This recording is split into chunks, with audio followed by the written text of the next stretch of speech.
ସେଇ ମୃତ୍ୟୁକୁ ନେଇକରି ଜ୍ଞାନ 284 ପ୍ରଭୁ ଲେଖୁଛନ୍ତି, ଅନେକ ସମୟରେ ମୃତ୍ୟୁ ଏକ ନିର୍ମମ ପରିକର ରୂପେ ଆସି ଉପସ୍ଥିତ ହୋଇଯାଏ।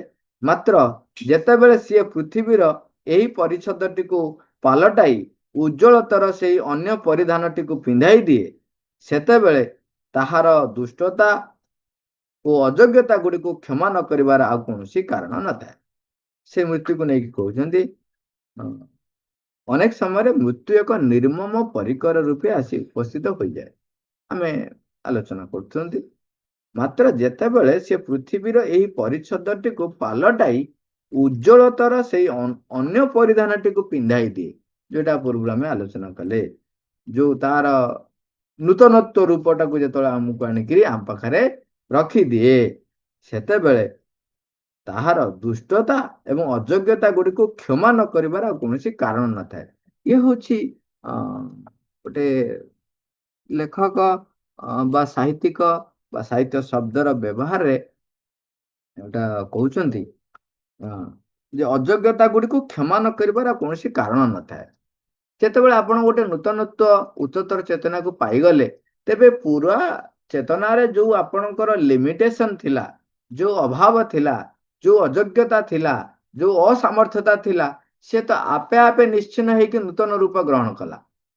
ଯେତେବେଳେ ଆମେ ପ୍ରସ୍ତୁତ ହେଇଗଲେ, ସେତେବେଳେ ସେ ନିଶ୍ଚିନ୍ନ ହିଁ ହେଇଗଲା।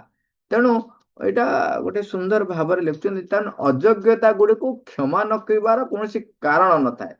ଅଯୋଗ୍ୟତା ତ କ୍ଷମା ହେଇଗଲା ବୋଲି ଆପଣ ନୂତନ ରୂପ ପାଇଲେ। ପ୍ରାଣୀମାନଙ୍କ କ୍ଷେତ୍ରରେ ମନର ପରିପ୍ରକାଶ ପୂର୍ଣ୍ଣ ରୂପେ ହେଇପାରିନଥିଲା, ତେଣୁ ତାର କେତେଗୁଡେ ଅଭାବ ଥିଲା। ପ୍ରାଣଗତ ପ୍ରବୃତ୍ତିକୁ ନେଇକି ସେ ବଞ୍ଚୁଥିଲା, ମନ ଯେହେତୁ ପ୍ରସ୍ତୁତ ହେଇନଥିଲା, ତେଣୁ ସେ ଯୋଉ ଯାହା ଯାହା କାର୍ଯ୍ୟ କରୁଥିଲା, ମନ ଯେତେବେଳେ ଅବତରଣ କଲା, ଯେତେବେଳେ ସେ ମଣିଷ ହେଇଗଲା, ସିଏ ଯଦି ସେଇ ପୁରୁଣା କାମ କରେ, ତେବେ ତାକୁ କ୍ଷମା କରାଯିବ ନାହିଁ। ସିଂହ ଆମିଷ ପ୍ରାଣୀ, ତାର ଆବଶ୍ୟକତା ଅଛି, ସିଏ କଣ କରୁଛି? ଶିକାର କରୁଛି, ଖାଦ୍ୟ ଗ୍ରହଣ କରୁଛି। ବର୍ତ୍ତମାନ ମନ ଆସିଗଲା, ସେଠି ସିଏ ପ୍ରବୃତ୍ତି ଦ୍ୱାରା ପରିଚାଳିତ ହଉଥିଲା। ବର୍ତ୍ତମାନ ମଣିଷର ମନ ଆସିଲା ପରେ ଯଦି ସେ ସିଂହ ଭଳି କେବଳ ହତ୍ୟା କରି ଚାଲିବ, ତେବେ ଏବେ ଏଇଟା ହେଇଗଲା ତା ପାଇଁ ଅପରାଧ। ଏଇଟା ଆଉ କ୍ଷମା କରାଯିବ ନାହିଁ, ତାକୁ ଦଣ୍ଡ ଭୋଗିବାକୁ ପଡିବ। କାହିଁକିନା ମନ ଆସିଲା ପରେ ତୁମର ଏକମାତ୍ର ଖାଦ୍ୟ ଆଉ ହେଇକି ନାହିଁ ଆମିଷ, ତୁମର ବହୁତ ଗୁଡେ ଅପସନ ତମକୁ ଖୋଲି ଦିଆଗଲା। ମନକୁ ବ୍ୟବହାର କରିକି କଣ କଣ କରିପାରିବ ତମକୁ ଶିଖା ହେଇଗଲାଣି। ତମେ ଚାଷ ଶିଖିଲେଣି, ଏଟା ଶିଖିଲେଣି, ସେଟା ଶିଖିଲେଣି, କେତେ କଥା ମନ ତମକୁ ଶିଖେଇଲାଣି। ତେଣୁ ତମ ପାଖରେ ଗୋଟେ ମାତ୍ର ଅପସନ ଆଉ ନାହିଁ ଯେ ମୁଁ କେବଳ ଅନ୍ୟ ଜୀବକୁ ଶିକାର କରି ମୁଁ ହତ୍ୟା କରିକିରି ଖାଦ୍ୟ କରିବି। ତମେ ଯେତେବେଳେ କାହାକୁ ହତ୍ୟା କରି ଖାଉଛ, ତେବେ ତୁମେ ଅପରାଧୀ ହେଲ। ଏଠି ଆଉ ତମକୁ କ୍ଷମା କରାଯିବ ନାହିଁ। ସେଠୁ କଣ ହଉଥିଲା? ସେଠି ତାକୁ କ୍ଷମା କରି ଦିଆ ହେଇଥିଲା, କାରଣ ତା ପାଖରେ ସାମର୍ଥ୍ୟ ନଥିଲା। ଯେତେବେଳେ ରୂପ ଗ୍ରହଣ କଲା, ସେ ଭୁଲ ଆଉ କରିପାରିବନି। କିନ୍ତୁ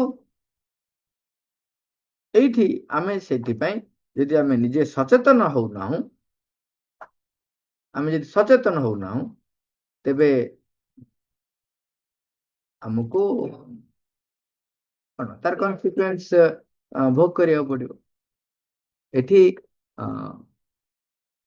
ଯୋଉ ଅଯୋଗ୍ୟତା କଥା କହିଥିଲେ, ଯୋଉଟା ଆମେ ଆଲୋଚନା କରିସାରିଲେଣି, ତାପରେ ଏଇଟା ଆଉ ଟିକେ ଅଲଗା କଣ୍ଟେକ୍ସଟକୁ ଆମେ ଗଲେ, ସେଠି ହଉଛି ସେଇ ଶରୀରରେ ଯୋଉ ଅଯୋଗ୍ୟତା ଥିଲା, ସେଗୁଡାକ କ୍ଷମା ପ୍ରାପ୍ତ କରିଗଲା।